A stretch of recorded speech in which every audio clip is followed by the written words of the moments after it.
for New Year's, like hydrogen Hillary Clinton, warmonger, neoliberal in chief herself, because basically she's old. She is. She's sick. She's been defeated now twice in presidential campaigns. That's basically the silver bullet to a political career, unless you want to go down and be like a local mayor or something.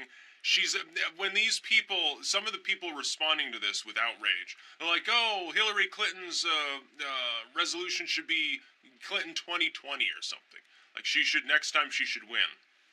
Or they're like, she did win, she won the popular vote, repeal the Electoral College, Congress, ha ha ha.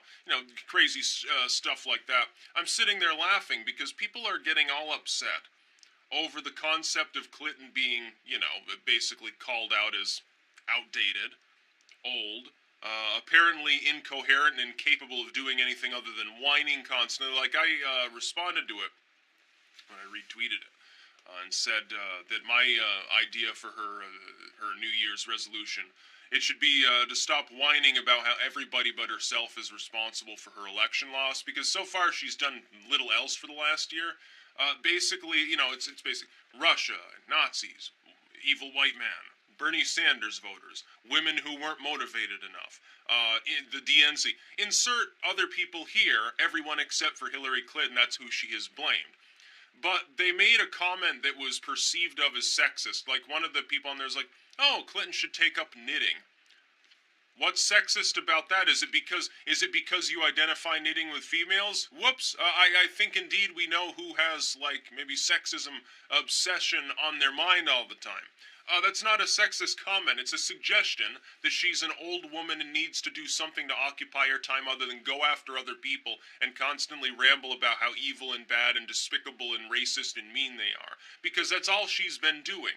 Ma Russia, ma white supremacists, ma irredeemables, ma deplorables. About the most stupid thing any presidential candidate has ever said, by the way. Oh yeah, fuck a quarter of the country's population. Screw them. They're evil and wicked. Or 20% or whatever. Some tens of millions of people. Screw them, says Hillary. Don't vote for me. Lol, that's a great... Yeah, lol, Pokemon go to the polls. Whoa, look at how cool I am. It's just so dumb. Vanity Fair, meanwhile, I mean, they've been critical of her before. It's not like Vanity Fair is exactly the most far-left publication that you could have. But I've never seen such an immediate and visceral response from people who have, like, they're obsessed with the concept of sexism, I guess.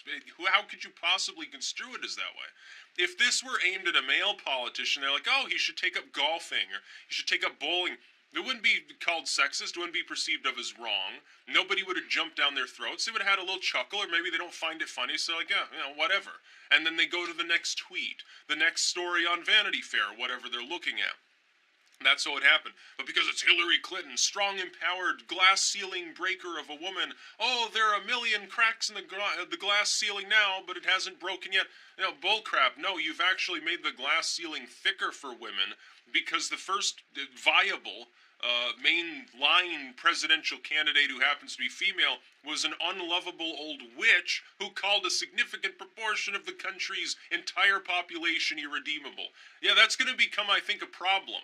People are going to remember that for a little while, Hillary. Thanks. Yeah, I'm sure all the other strong, empowered females that actually have good ideas, decent personalities, they're charismatic, they're not riddled with cancerous scandals,